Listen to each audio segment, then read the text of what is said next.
work for it, ride for it, I'ma organize for it. Stay up in the night and in the morning, I'ma rise for it. Heart for it, mind for it, ears for it, eyes for it. Peace and a place on this earth for me and mine for it. Work for it, ride for it, I'ma organize for it. Stay up in the night and in the morning, I'ma rise for it. Heart for it, mind for it, ears for it, eyes for it. Peace and a place on this earth for me and mine for it. I'm going to just do a little intro for our listeners. We got a really special episode of the Money, Power, Land Solidarity podcast today. We're talking with Amber Delgado.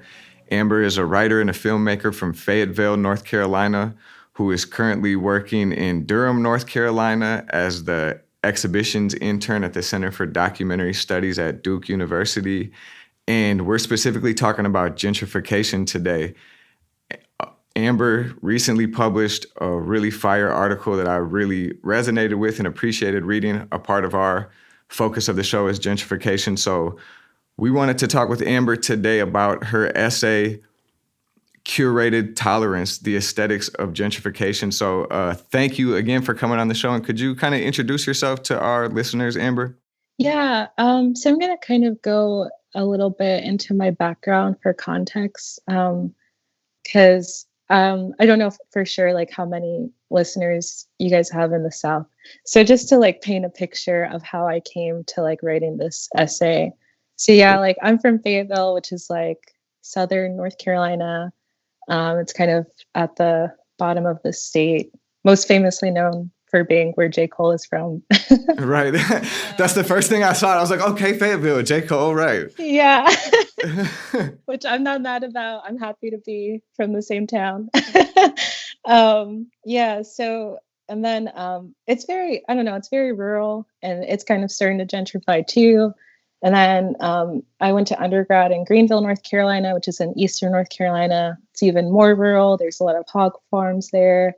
A lot of environmental racism happening because of the proximity to hog farms. And yeah, so also very rural. And then I moved to Durham 2 years ago for my job, and just painting that picture, giving that like background, I think is important for how I came to like writing this essay. Because living in Durham is my first time living in close proximity to like, I don't know, it's just a very liberal city, and it's kind of a liberal bubble, I would say. And I haven't been in that type of environment before.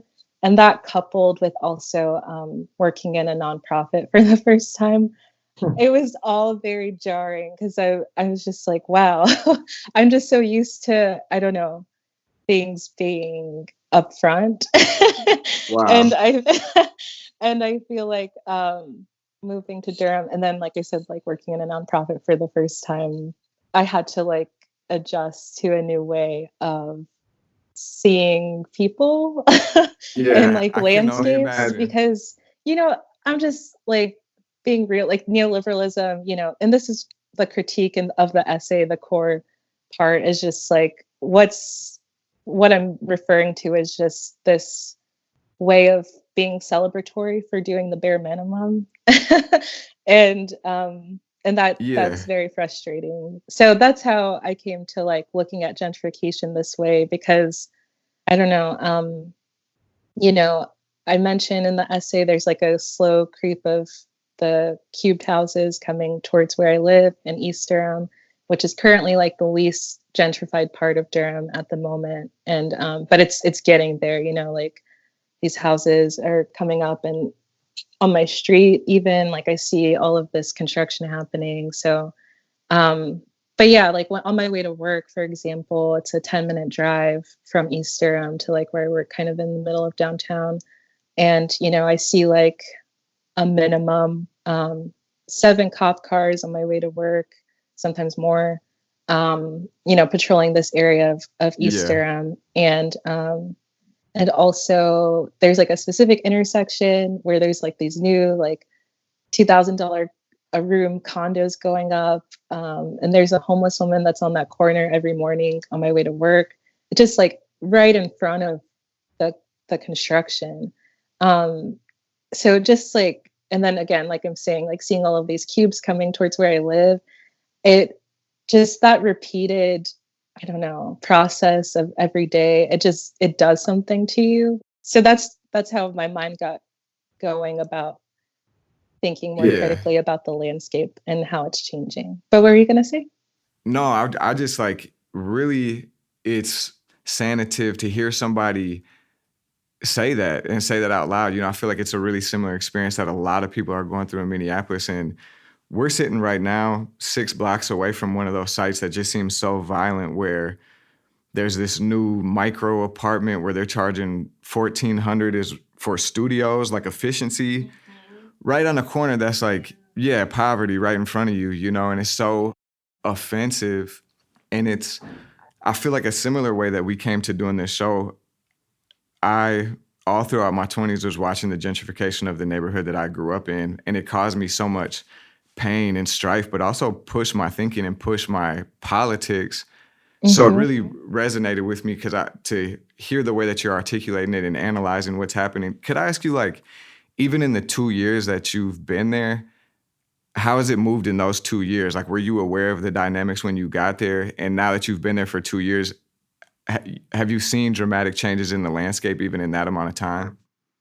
Oh yeah, definitely. I mean, it's so rapid, you know, and even like when I go back to Fayetteville to visit my parents, like every time I go back, um, something new is built. Like Yeah.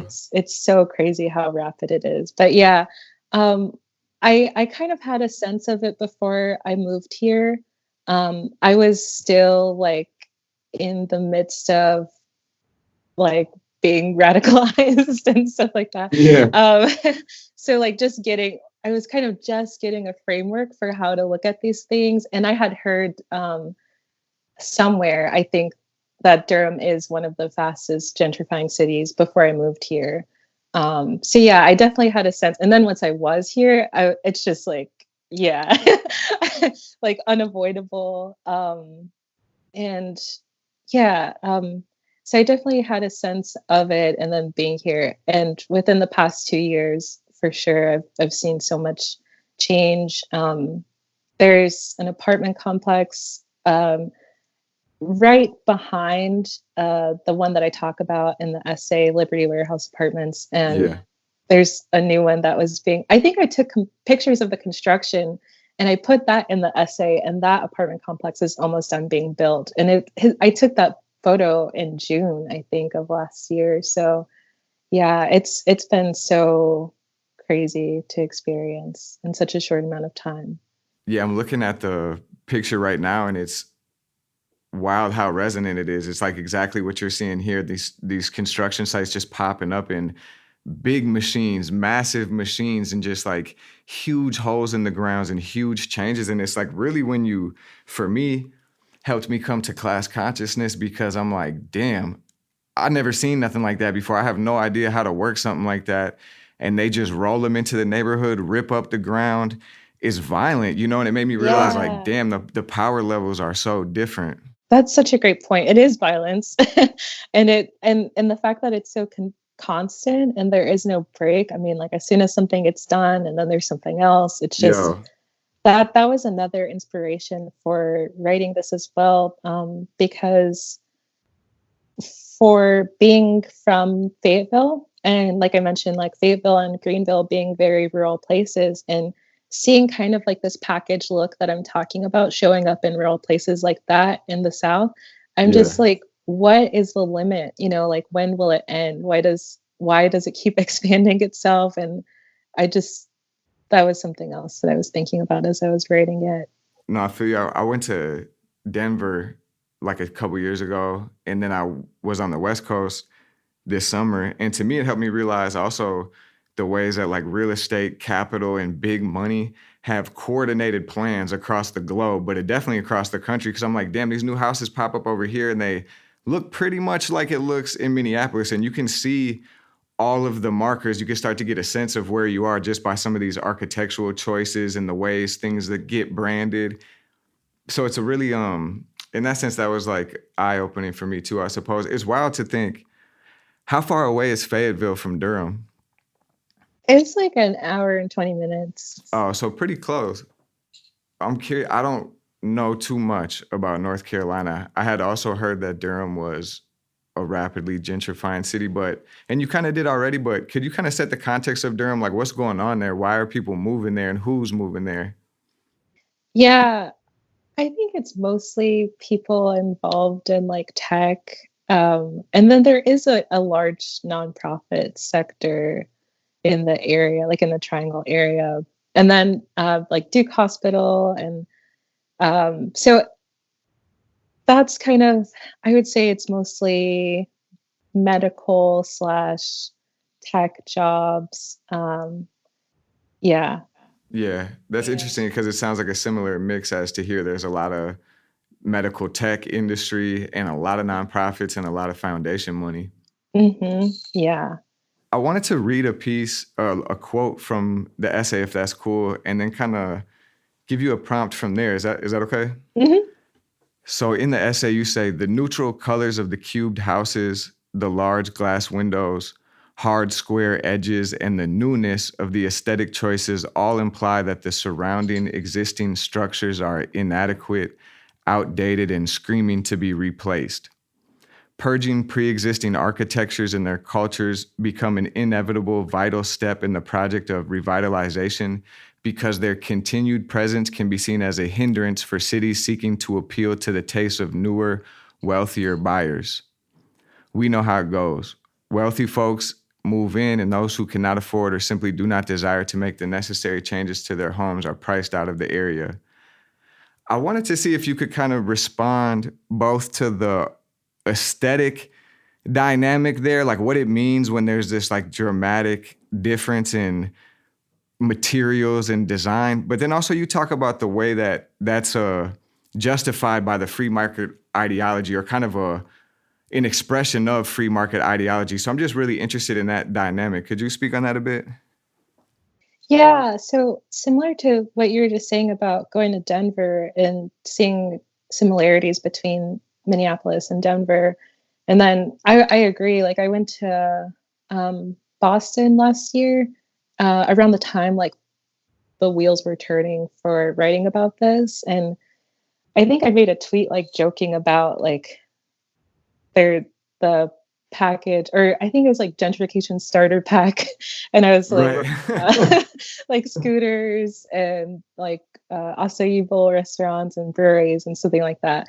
But I think that there's something to it that there is this packaged look that is showing up in all of these different places. So the fact that it can be packaged is intentional because it's like the upper class like knowing that they are like setting a standardization, and within that standardization it doesn't have to, nobody has to explicitly say that anything outside of this is trash. It's just like that continued standardization playing itself out everywhere kind of says it for them or on behalf of them. So and then in relation to the second part of like neoliberalism or like a free market economics kind of vouching for it, for the aesthetics of gentrification, I kind of like, I think it's important to point out,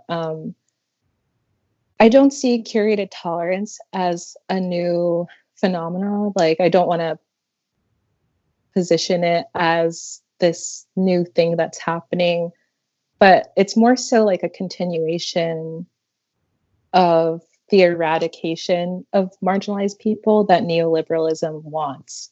And I think that it's a continuation because the same things were happening with urban renewal in the 70s and 80s. And this is like the new shape that it's taken, is like this objective beauty that is causing the displacement of pre-existing marginalized people living in these spaces.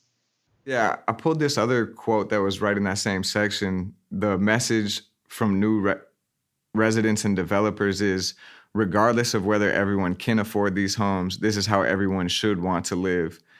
And so to me, it just, the dynamic I was kind of trying to pull out, I guess, is I had two separate thoughts. But one was just feeling like it's a it's a consumer brand. It's something that you're selling. And it's this idea that like you can just kind of off put, or I forgot the economic term for it now, all the violence that comes along with it, all the displacement, all that is just kind of written off because it doesn't fit the balance sheet. And there's some way that like profit is just the only driving value. But then it also made me think the way this new standardization, it's like makes the architecture and the standards, or the way that the neighborhood looked, the aesthetics before the new capital and the new residents moved in, to seem like subpar. I realized it made me ask questions about myself and kind of like my community and my neighborhood. Like, are we less than? Like, I'm the same age as some of these people who are moving in. I'm realizing I'm broke. I'm struggling, like I can't just pick up and leave, or I don't have the Audi and I can't afford to rent them new places. And then I start to feel like like a sore thumb, even in the neighborhoods that I was previously comfortable. And I feel like in my situation, it's particular, and it's a little different than what you're writing about, because the neighborhood that I'm from is historically like an Eastern European, white European ethnic working class neighborhood. So the racial dynamics are different, but there's still this power dynamic in class where I just feel like, damn, these people who are like my age or younger than me just came in and kicked us out. And is that just because I'm not good enough, or are we less than? You know what I'm saying? Yeah. Yeah. I mean, I think that is exactly what it's intended to do, is to make people feel that way. And that just highlights the importance of like community and fighting back, and taking up space and claiming space, that I kind of touch on a little bit in the at the end of the essay. But yeah, I think that that's definitely the intention of it. So not only like just a standardization or like aesthetics for aesthetics sake, it's wanting to call out, like I'm saying, without having to do it directly, of if you're not this, then you shouldn't be here. Right. I think that what is the word? The repetition of it is what says that on behalf of it. Yeah. Could you talk a little bit about curated tolerance? What does that mean? How did you coin that phrase, and what is that? Because we're talking about the violence and the displacement, but then you really do a good job in the essay, I think, of pointing out the ways that there's a curation of what from the old gets to stay to create a certain type of chic. So could you just kind of like expound on that concept, curated tolerance? Yeah. So this was also inspired by, I went to both like Boston and New York last year, and then I came back and I was to Durham and looking at the same things, just contrastingly, and also like what's common happening like in these major cities and in relation to gentrification. And I came up with curated tolerance because ultimately, like what I think is happening is this curation of otherness, because neoliberalism like doesn't want to eradicate an other or difference. Like it wants to safely contextualize difference on its own terms. So that's basically what I'm talking about when I'm talking about like curation of the other, is that ultimately what it comes down to is anything that qualifies as diversity existing on terms, like marginalized people existing on terms. And then what's even more frustrating about that for me, and again, talking about like living in a liberal bubble for the first time and like seeing this, is that like neoliberalism wants to celebrate that and also wants marginalized people to be thankful for that, as Yeah. if like an existence on terms is ideal. And it's really not, and that's not what we should limit ourselves to, is existing on terms, and especially in the benefit of the upper class, which is what that ultimately serves. Like when I mention the light pepper, heavy salt reference, I was literally thinking of like this curation is like fixing a plate. I think at one draft I mentioned that like diversity existing as like a side dish for people, like for gentrifiers. So yeah, I think that's what I'm getting at here is this existing on terms, and then the people who get to control those terms and conditions truly being celebratory of like this new world that they get to create. And it's so bizarre and jarring. Oh my God. It really is. It really is. Some of the, like one of the ways you put it that really resonated with me is saying, even though the dynamics, the race and class dynamics of the neighborhood will change fundamentally, they'll still allow for like one or two of the longtime Mexican spots to stay open because having that little slice of authenticity serves like the interest of the project. It curates the right amount of flavor, and you might even feel like, ooh, I'm at this is a real taqueria or whatever. And it's like, Yeah. that's really true of like the main strip in the neighborhood where I'm from, where like you see the neighborhood completely changing. And but I feel like spice is the right metaphor that you used. Yeah, it's so frustrating, I just, yeah, I want to say more on it, but I'm kind of at a loss for words. Like, and I mentioned that another example of white gentrifiers like coming into a new city don't want their kids to go to an all-white school because there's values in being cultured, but as long as the kids of color are the good ones, quote unquote good ones. So that's so stemmed from my everyday experience, our lived experience of living here for 2 years. Some people were asking me like, what sources did you use to write this? And it's really just based off of firsthand experience of living here for two years now. But I think what's even more infuriating of that whole process is that it just goes unnoticed, or as if that's okay, like that it's okay that a Mexican restaurant can say, and that's the only thing because of this like authenticity box that needs to be checked.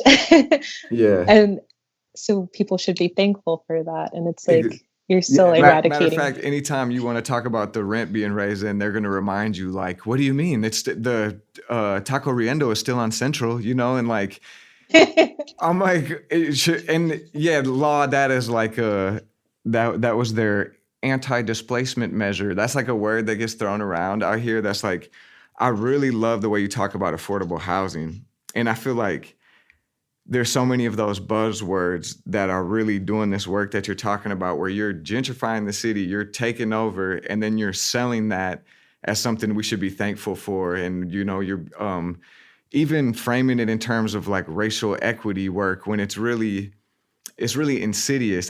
The way you're talking about the liberalism is interesting to me because Minneapolis is definitely spoke about like a liberal beacon. But even in my life, being a working class person and being from a working class part of town, it's still jarring for me to be in the spaces now that I'm in, where I'm sometimes interacting with city officials or professors and kind of the educated liberal class. So I imagine from you being from the South and coming from like a different, more rural, more real environment, that's got to be shocking. Absolutely. Yeah. And I think that's why I had this perspective of being an outsider and just like kind of looking at this like, yeah, this is how things play out every day, but this isn't right. Like this isn't what I'm used to of again these constant facades. Like I think diversity is a facade. I think equity is a facade, and I think of affordable housing is also a facade, but they believe so deeply in these things that are just perpetuate stagnation. Yeah. The way you introduce affordable housing, you say, an aesthetic of curated tolerance hinges on the maintenance of an outward representation of a racially and economically diverse city, But in 2017, Legal Aid North Carolina found that Durham County's eviction rate were double that of the national and state rate of eviction. Therefore, in keeping with the neoliberal values, proponents of redevelopment in Durham have had to propose a strategy that appears to mitigate rapid demographic changes, but only appears to enter affordable housing. That is like a really profound truth to tell, because that's what we're dealing with here, or at least for me, why it resonates so deeply is because our mayor is just an incredibly effective gentrifier. He was first the city councilor from a part of Northeast Minneapolis, a neighborhood I'm from, and really accelerated the gentrification, was the developer's best friend, built so many buildings, the rents rose, and it was really that community and that project that put him in the mayorship. Since he's been the mayor, it's just exploded all over the city, all sorts of public subsidies to private developers, almost exclusively luxury housing being built. But the way that it's packaged is that he's an affordable housing champion because he, lifts up this affordable, low-income housing tax credit, mixed income projects that are really bringing in so much market rate housing that they're raising the rents and gentrifying the neighborhood. But because there's these terms, this curated tolerance of a certain percentage of units being at a certain percent of the AMI, they can label them as affordable housing. Mm-hmm. So could you talk about that at all? Like how long have you been seeing that happen in Durham? Just curious if you could talk more about how that's playing out in Durham and how you kind of came to that analysis. Yeah. So it's so funny because I feel like something similar as well is happening here in Durham, of course. Because again, just thinking of like these things repeating themselves throughout the country. So both like the aesthetics of gentrification and then, this positioning of affordable housing as a cure, I think is happening in a lot of places as well. But in November of last year on the ballot, there is a $95 million housing bond referendum, affordable housing bond referendum. And it was like the most expensive affordable housing bond to ever be proposed in the country, and it passed. And something similar, like for the median income, it doesn't focus on Durham County. It also includes Orange County, which is in Chapel Hill, a neighboring city. So, that's drastically going to impact what the median income is for this quote unquote affordable housing. Right. And that's intentional, like if you Absolutely. don't just accidentally add another county to this affordable housing for one city.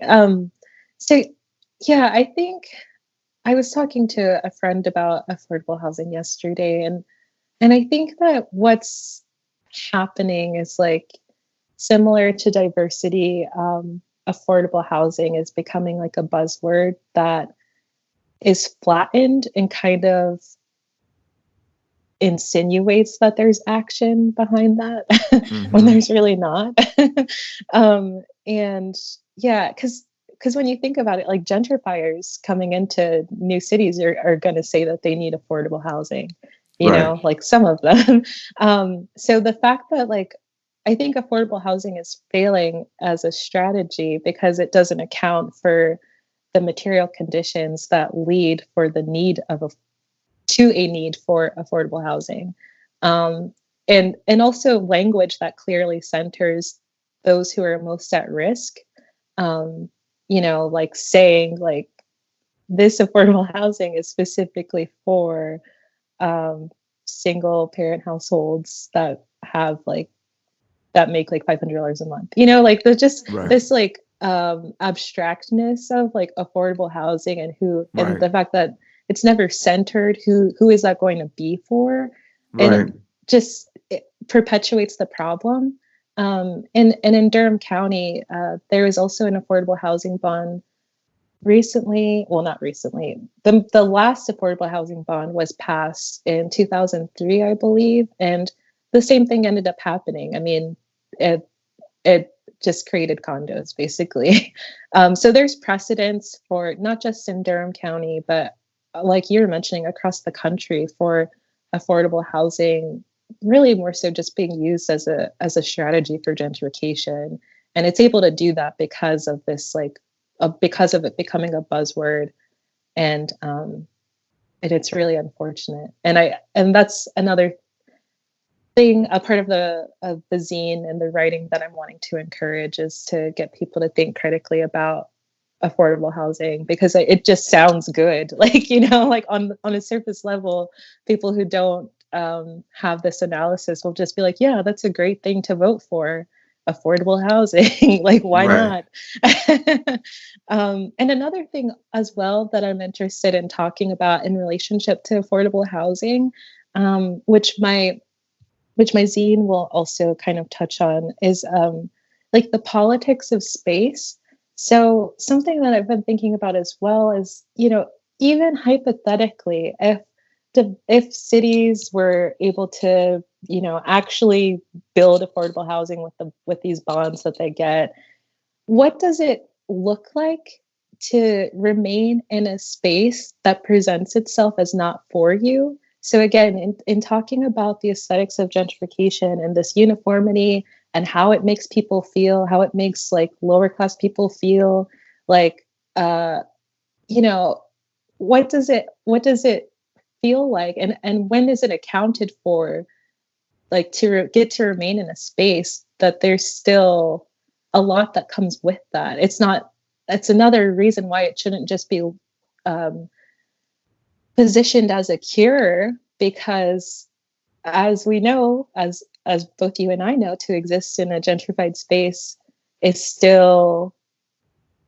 a lot of navigation, a lot of pain that comes with that, a lot of Hell yeah. violence that comes with that. So to think of it as like, oh, well, you get to stay, so you're good, isn't okay with me. And I think that we really need to continue having those conversations of like, so what happens when you have this fantasy of like multiculturalism playing itself out for real? You know what I'm saying? Like, there's not the people living in those cubed ass apartments aren't going to be cool living next to low income people.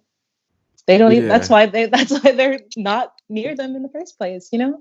Have you seen in some places they even got different entrances for the different tenants? Like if you're in a subsidized unit, you got to go in a different door, and then if you're in a market rate unit, you go in the main door. That's wild. I swear to God. Oh my god. No, I think that's a really profound point, because your piece really helped me think. We've been thinking about the aesthetics of it a bit, but I feel like I have a bit of a less of an aesthetic vocabulary. But to just realize it's like really psychic, like terrorism sometimes to just drive around the city. Like I'll avoid going back over to home because I'm like, I can't look at that shit today. That shit makes me feel so angry and so sad. And like, Yeah.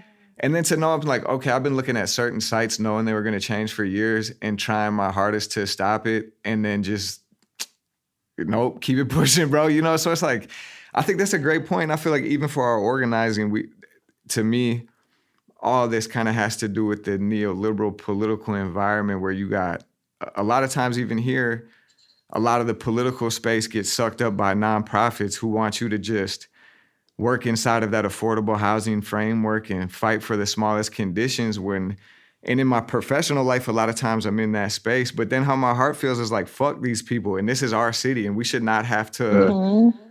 you know, Yeah. we shouldn't have to be quiet, and we shouldn't have to be holding on for dear life. I wanted to stay here on the affordable housing piece for a second. And one, just read another quote from the article, if you don't mind, for the listeners, that I think gets at a lot of what we're saying.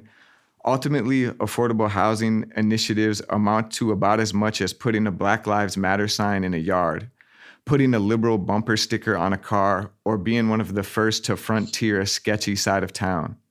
These actions, often seen as beneficial declarations of solidarity, actually only excuse further inactivity. Shouts for more affordable housing become just another instance of neoliberal virtue signaling. I just love those sentences. I think that like sums it up really well. Thank you.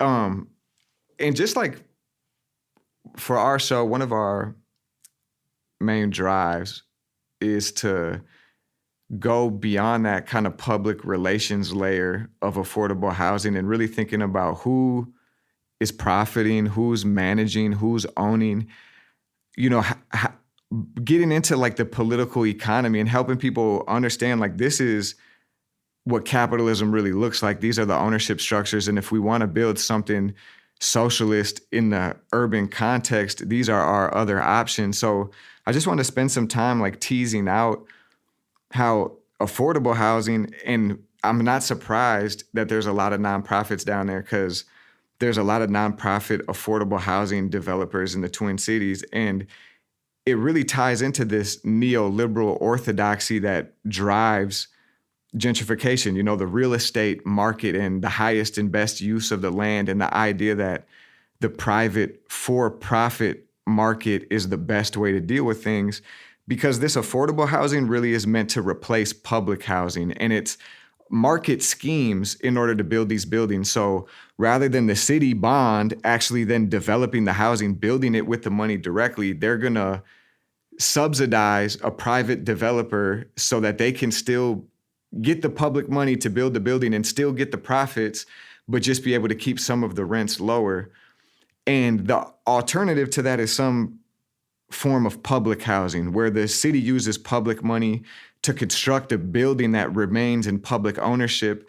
And then all that profit motive is gone. And then there's firmer requirements for affordability. So in these affordable tax credit public-private deals, they use the countywide AMI. That's the exact same thing that's happening in the project that opened up this podcast, this one development in particular.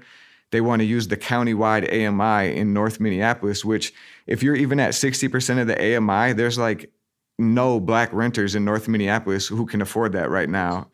So just not wanted to like add that context. And then I'm curious, I was looking into that affordable housing referendum that was passed in Durham.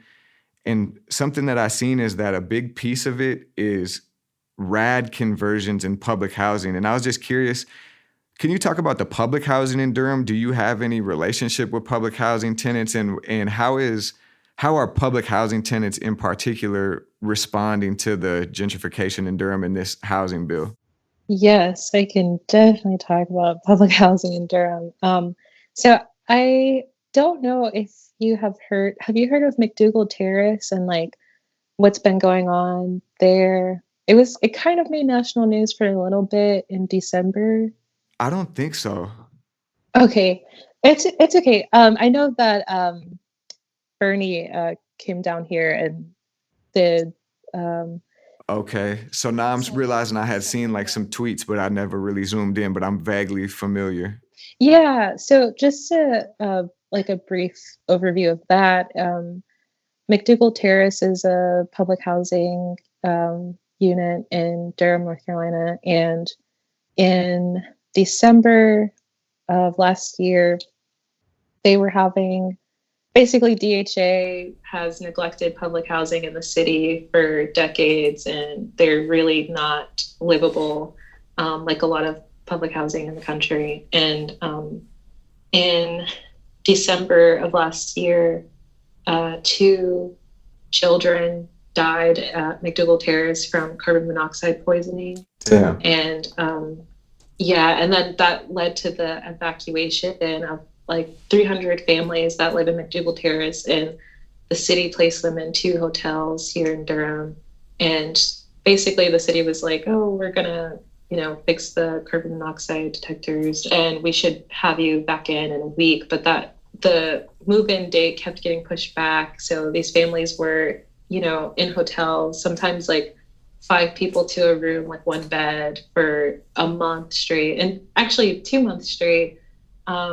Some families have been able to move back into their homes, but some are still displaced and in hotels. But they've made like the bare minimum renovations to the MAC. And I mean, there's so much money that needs to go into the MAC to getting it to where it should be for just to be livable. But that McDougal Terrace is just one example that similar things have been happening in a lot of housing, low-income housing across Durham. And yeah, so there's been a lot of organizing going on around that here locally when the families were first displaced, and even still, there's just been local organizing, getting families supplies because there's no kitchens in these hotels, so like bringing them like fresh food and stuff like that, diapers and anything people need. There's just been a huge like coming together of getting people support, and then there's it's just so infuriating. So there's a lot of organizing going on, specifically calling out DHA, the Durham Housing Authority, because nobody has been held accountable for any of this. Like everybody still has their jobs. Nobody's been fired. I think prior to evacuations, like the head of DHA got a raise in December before those two children died. So it's so insane. And my friend told me actually that apparently the head of the DHA here was previously the president of the Richmond Housing Authority, and he got fired from that position and then just took a position here in Durham. So that also speaks volumes, you know, like the fact that people can, there's no like vetting or there's just people can just do terrible jobs and get promoted and get raises and never be accountable for any of this.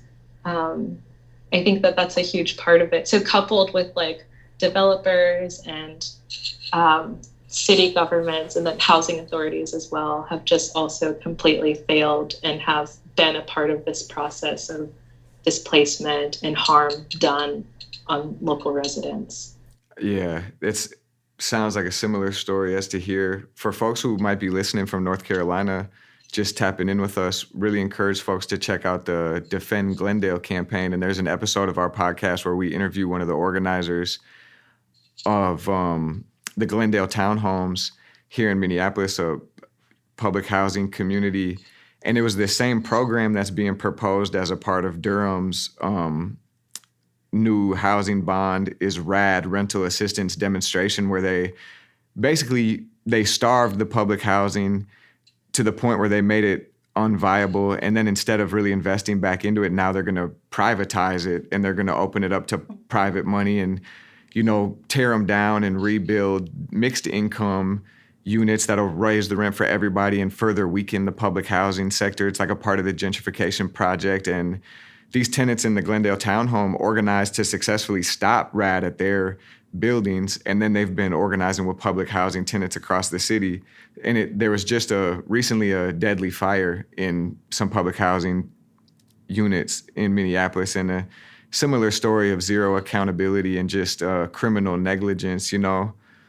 Yeah, I think I remember hearing about that. That happened last month, right? Or like in January? I think December, but real recently, yeah. Yeah, that's so awful. It's just insane. And one of the lead organizers of the MAC, her name is Ashley Kennedy. She did a town hall event with Nina Turner in January, I believe.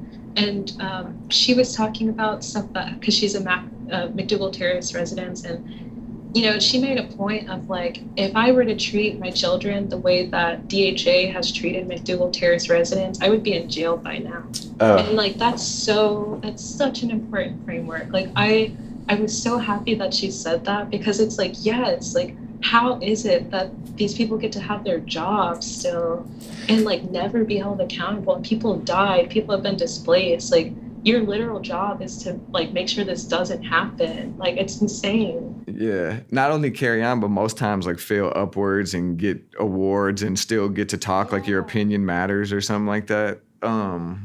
Yeah, and that's why I think this whole context of it, it's cool to hear Nina Turner was down there, and it's like, I don't even necessarily want to get into the elections, but what's very important, I feel like, about the Sanders campaign or the new kind of socialist political space in the country is to be able to say, like, there is a crisis in our public housing.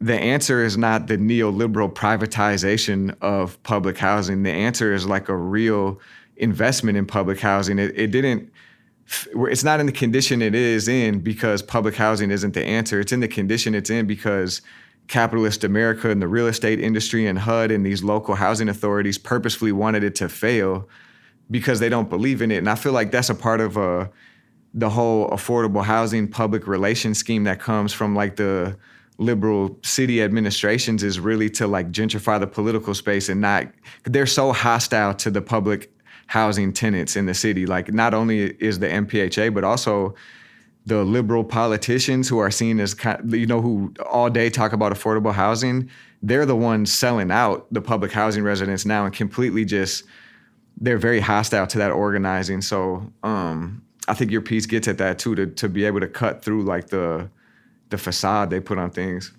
Yeah, that's such a great point. And I also, like, a part of what I think is important to do here, and what I'm hoping to do with my essay and definitely the continuation of this project, is to just lay out, because there's so many contradictions within neoliberalism and the way that gentrification is playing itself out. Like this facade of like world creating, of curated tolerance and getting like picking and choosing what gets to stay on predetermined conditions, the facade of affordable housing, and I think what's important to lay out in all of that is that like city governments don't care about marginalized people and view them as disposable. Absolutely. That is what's happening, point blank period. It is so important to name that. And I just encourage people to say those things aloud, and that's what I'm wanting to get at with this project. Amen. Thank you for that, because that's the absolute truth. And it's so urgent. And it's not even something to say, but to really understand that and organize accordingly. Like these people are not our friends. If you're a poor person in the city, you're nothing but an obstacle towards their further profit. They want you out of the way. It's yeah. Hell yeah. I wanted to see, like, we did an episode in our first season that was called Poor People and Beautiful Things.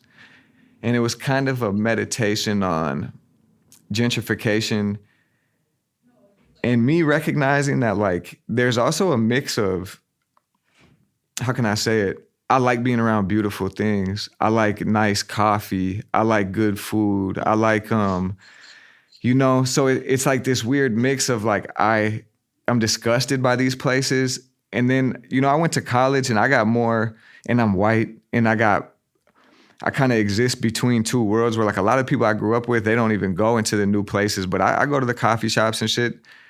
And I'm just curious as like someone who works in the world of art and someone who's a filmmaker, what do you think what's your vision for it? Or like how could, if we weren't talking about the aesthetics of our lives in the context of gentrification, how could we be talking about it? Or what's kind of like do you have any thoughts on that, kind of like a future facing, like if we were able to seize power in the city, like, you hear what I'm getting at? I don't really have a clear question, but just, yeah. I get what you're saying. Like, what would that look like? Like, what's an alternative to what's currently playing itself out? Yeah. Because what's currently playing itself out is violent and not for us.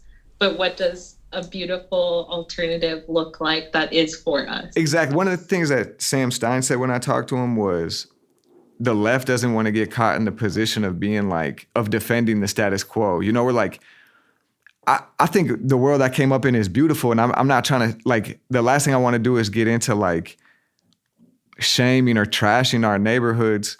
But then it's like also to recognize is like, things are kind of fucked up. You know what I'm saying? So like, it's not about defending what was. Yeah, that's a great point. And, I haven't really thought much of that, to be honest. But I think it's important to do, like, as an activity of like you're saying, a meditation of reimagining, because I think that that's how we get to what we want, is when we have a vision for it and take that time to imagine alternatives, which capitalism like doesn't allow us to do. I swear. And doesn't want us to do. So yeah, that is I don't know if I have an exact answer, but going back to what you were saying about public housing before, it's not that it doesn't work, but the reason why it looks like it does now is because like capitalism doesn't give a shit about poor people. Like, so I think that things would look different if these communities had been, no, I don't want to use the word invested in. Like I hear what you're saying. that just is like what's happening now. That's funny as hell. Yeah. But like, I don't know, cared for and paid attention to. Yeah. And so let me also share something else too that's kind of related to this. I was having a talk with one of my friends recently about my essay, and she brought up like, I don't know, she said she overheard a conversation with one of her friends talking to the owner of a coffee shop here in Durham, and he was like, yeah, I get gentrification's happening, but we're giving people a place to hang out, and that matters and stuff like that. And I was like, that's really interesting to me, that framing of like, well, we're giving people space, because it's like, why is it that the coffee shop is valued as a space for gathering, but not like the corner? Right. You know what I'm saying? Yeah. And who gets to kick it in the coffee shop, and like whose space was it first? They always got an excuse as far as like, yeah, gentrification. Yeah, it's too bad, kind of, but now there's good food in the net. We're feeding people.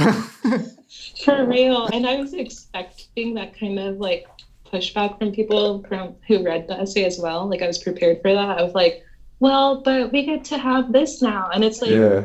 Who gets to have that? Who gets to enjoy that, And also, I'm also interested in letting things, especially being from a rural town, like letting things stay like shitty and dilapidated. Like I want to fight for that as well. Like real shit. I don't feel like every inch of this earth needs to be revitalized.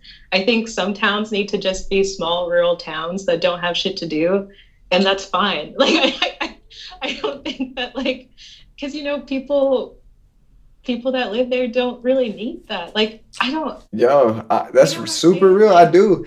It's like, everybody needs a fucking brewery. Like, I just don't get it. That's like the other, you realize like how, like it's such a juggernaut, like the whole market pro-growth capitalist ideology is, because you're not supposed to say public housing, but if you talk about like no development or like degrowth or just like, yeah, we don't need big capital, you'll get like laughed out of the room up here. Like they act like that's like, you can't have that opinion, when that's so real. It's just in terms of what we're saying, as far as like our right as human beings to self-determine. Why does it got to look like that? Or why do we, that resonates with me. It also brings up, we have an interview coming up on the second season with a Dakota scholar. The Dakota are the original people of this land, and kind of her perspective on gentrification, because I realize like I'm here as a white socialist, like, critiquing the newcomers coming into the neighborhood and shit, but realizing like that's me, like as a settler, and just the whole process of gentrification, that the land has to be developed. There's violence in all of that, so how could you and just like, yeah, so I think those are real good questions to ask. What I was curious about is kind of like the dark side of the moon, in terms of, the big capital is coming into the city of Durham and new people are coming.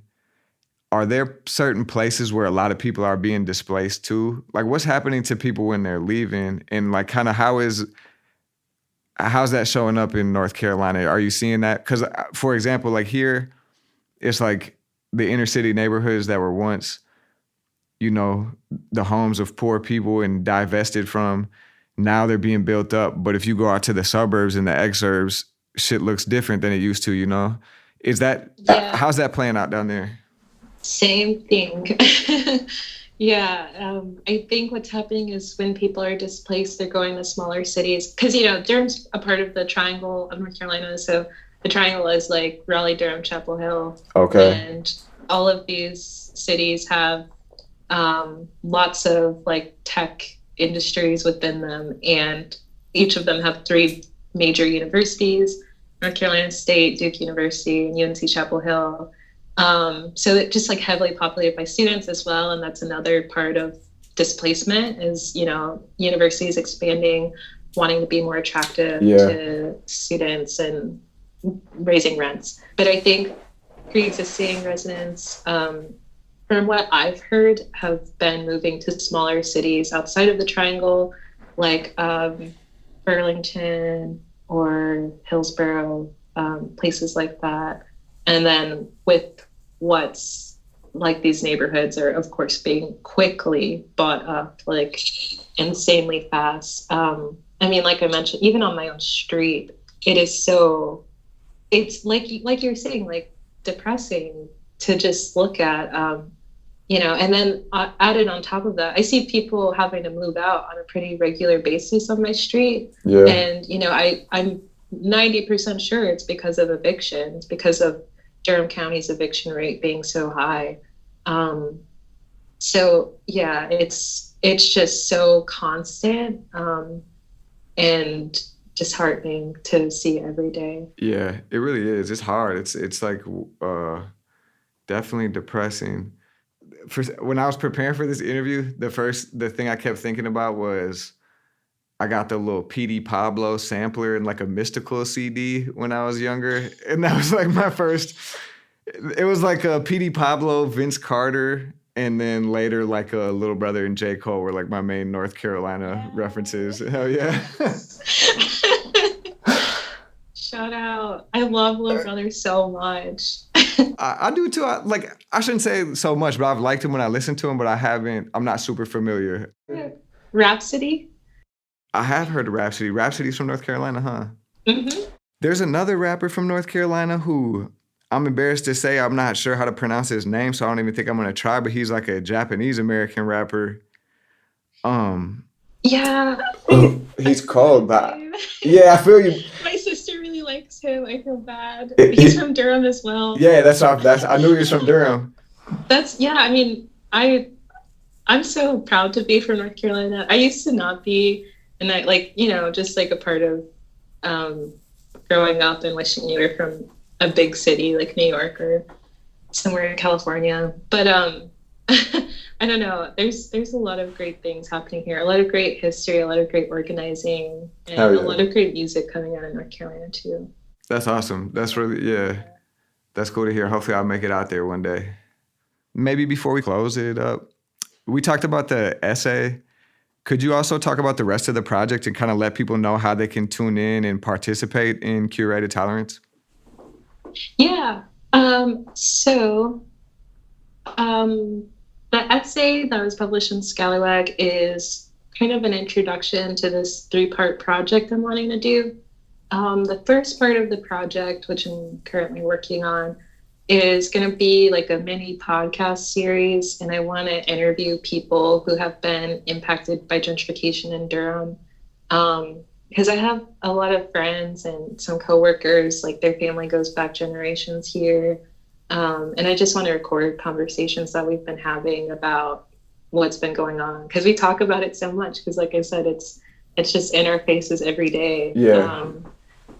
And impacts our daily lives, both, within the landscape, but also having to like interact with gentrifiers. It's not fun. And then I have an Instagram account that's called Curated Tolerance, all one word.